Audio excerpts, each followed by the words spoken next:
Hello, chat friends, and welcome to Jozarov chat channel, and welcome back to the mega match between Stockfish 13 against Ra3 So, as I mentioned before, these two engines had to battle it out in some irregular and bad openings. For instance, they had to play the scrub opening, which is not good with the move G4, or Black's response after the move E4 had to be something like, I don't know, A6 or H6. So, basically, the engines gave opportunities for its opponent from an early stage of the game.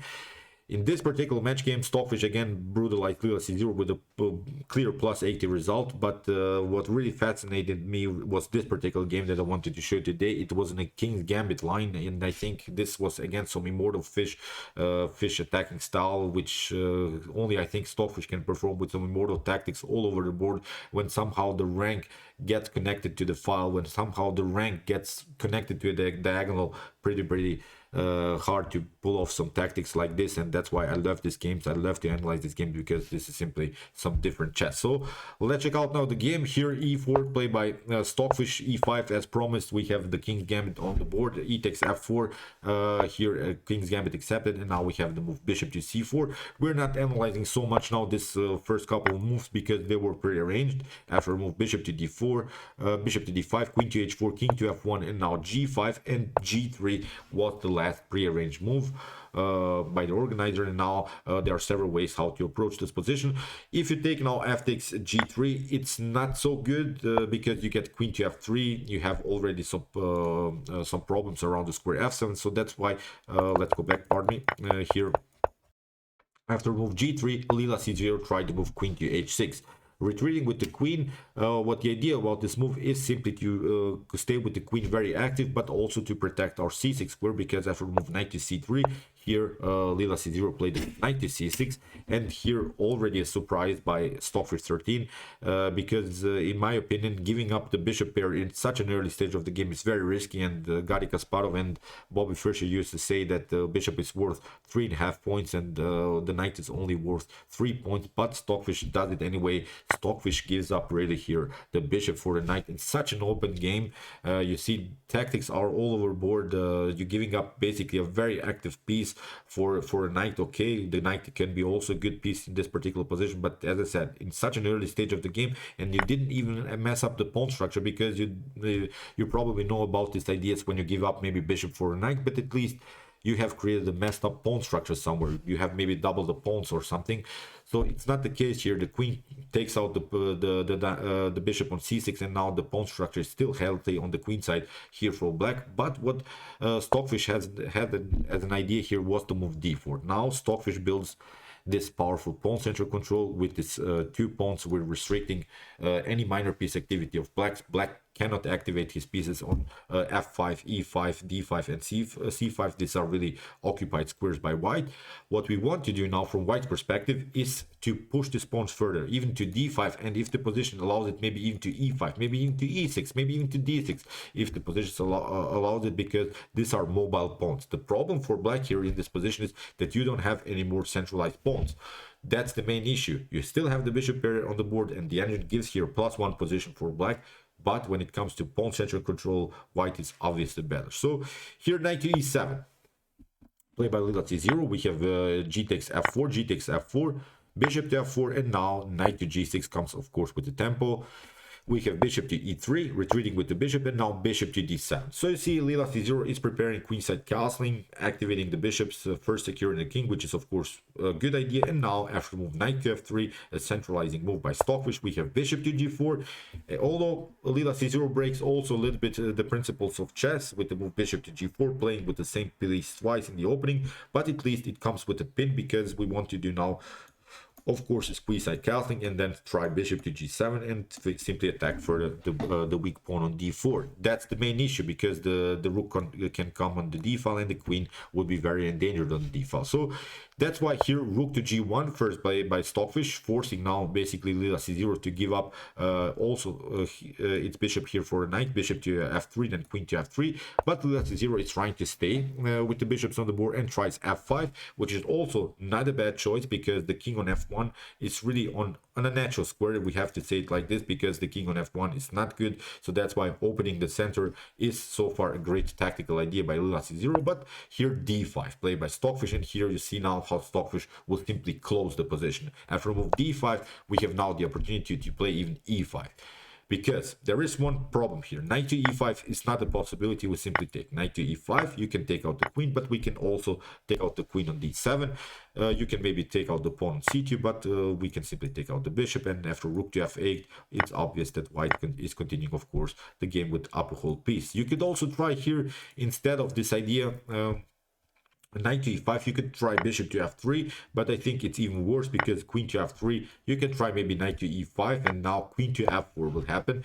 There is really no good square for the knight. If you try knight to g6, that's the main issue. You get simply rook takes g6, h takes g6, and then queen to e5. That's the tactical threat here by Stockfish, so you lose too much material. You could maybe try here also to defend the knight with bishop to g7, but again, similar tactics. So rook takes g7, queen to g7, bishop to d4. You could maybe try a battery on the g file, but it's not a problem. White can simplify the game, take out the knight, queen to e5, and it's simply a lost game for black. White has two minor pieces for the rook, and I think we can play then afterwards something like king to f2. Never ever allow this rook's activity around the square g2. We can try also rook to e1, rook to d1, supporting this pawn here on the d file. Maybe try to even play d6. So again, I think white is simply winning here. So after move e5, mission accomplished. I think white has closed the position. That's the most important thing, because the bishops are not so active anymore. Although again, it's a slightly advantage when it comes to computer evaluation here for black, but so far one strategical goal I think Stockfish has accomplished. After move queenside Celtic, now comes the move e6, because now the e5 was really endangered. So here after move e6, queen to d6, the queen has to play temporarily on a blockade here. It's not good, of course, to create a blockade like this with the queen. You would love to have your knight there.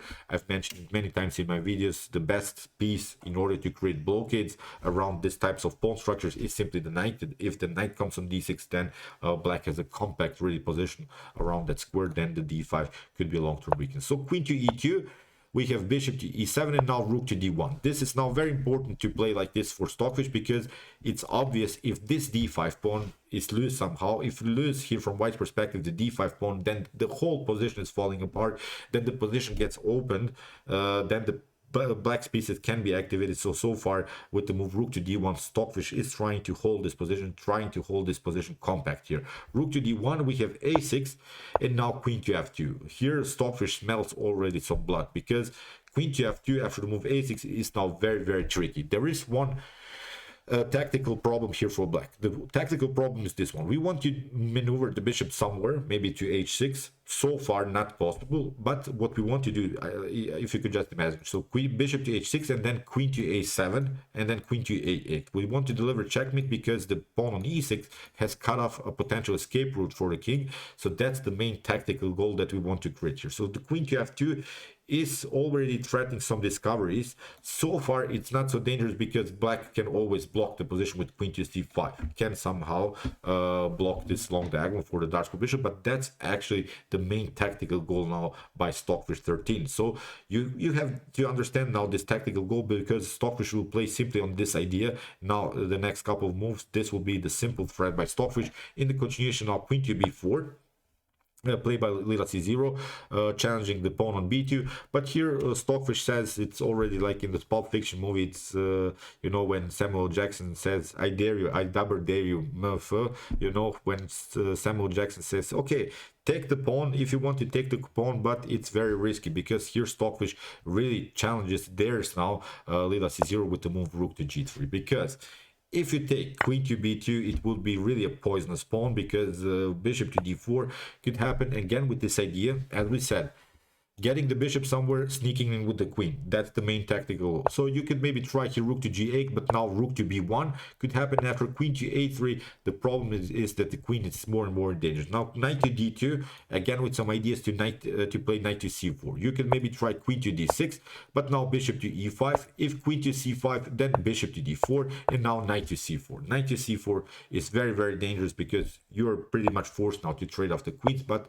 we can activate this knight on a5. And the problem is now, I think you tactically lost here. The b7 is weak. You can try maybe b6, we can trade off the queens, but now knight to c6 gets cemented, and the problem is now this bishop is hanging. This knight can be included with knight to a4. I think even a rook battery on the b file would be possible, so it's simply, as we said, tactically lost, because white will find a great way how to maneuver all of the pieces towards the queen side, and black is simply lost. The king is naked there. So that's why after move rook to g3 here, Lila C0 didn't take out this poisonous pawn, played now h5, a counter attack on the king side. We have now bishop to d4, again with this tactical goal, as we said, getting the bishop somewhere, sneaking with the queen. Again, I'm pointing out this tactical idea. So rook to g8, here knight to e5, and here's bishop to h4, played by Lila C0, although probably the best way here is simply to take knight takes e5, after bishop to e5, now bishop to c5. Again, we're protecting this, bishop to d4, bishop to d6, and now maybe after something like a3, queen to b2. That's, I think, the only way that Lila C0 could have defended this position, because it seems so again that it's very dangerous. We have now this idea bishop to d4, again with this idea to sneak in with the queen, but now the problem is, I think, with the move bishop to d4 and queen to a7, c6 solves all of the positional problems, and the only way to attack further from white's perspective this position is to move rook to b1, but actually black can take. Rook takes queen takes rook on b1, knight to b1, and now bishop to b8.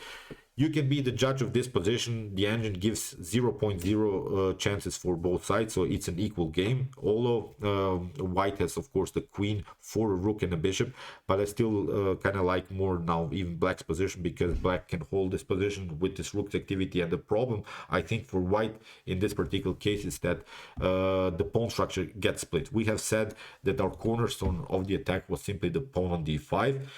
So now with the move c6, we have managed to make something to happen. We will challenge this pawn structure, so I don't think that it's such a good position anymore for white. The pawn is then isolated here on e6, so after a couple of moves it can be taken. So maybe after knight to e5, maybe I missed also something in my analysis. My engine at home suggests simply the move knight to e5, as I said, with this tactical idea to go into this wild line. As I said, I've removed knight to e5 here. Stockfish get challenged by Lila C0 with the move bishop to h4.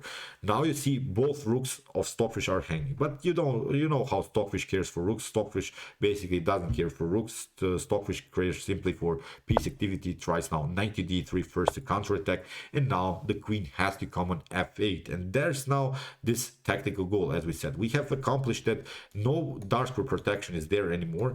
Now Stockfish plays simply bishop to f6, as we said, getting the bishop out of the range, sneaking with the queen. And now after move king to b8, which was pretty much forced, we have bishop to h4, knight to h4, and now knight to e5. Again, Stockfish sacrifices the rook, because if you try now bishop to d1, then you get simply knight to d7, you get the fork. That's the main issue. You have to take now rook to d7, and then you get rook to g8, queen to g8, and we can take now e takes d7. The problems now, again, both pieces are hanging, the bishop on d1, but also the knight on h4. So that's why you're forced here to create a blockade against this pass pawn, but now we can take out this one. And you have to retreat with the knight, and now queen to f5, and white is simply winning this endgame. So that's why taking the rook on d1 is not a possibility. You have to play this position differently. After move knight to e5, here knight to g6, played by Lila C0, and now comes really the stunner of this game. Maybe you can pause the video and try to see now the best continuation here for white. It's really wild. It's simply a sort of Stockfish move. Sick stuff again by the fish. So really brutal tactics. So okay, we have said our main strength, I think, from white's perspective in this game was our pawn central control, and we have said we want to advance this pawn further. Whenever it's possible, we want to advance it further. So it seems so that you cannot play the move d6. The d6 is protected by the pawn on c7, the rook, and also by the queen on f8. But you know what Stockfish does? Stockfish plays d6 anyway, liberating some squares again. Now there are several choices how to make this happen, but if you take, for instance, c takes d6, if you take with the pawn, let's see this continuation, it's simply game over, because you get checkmated with knight to c6.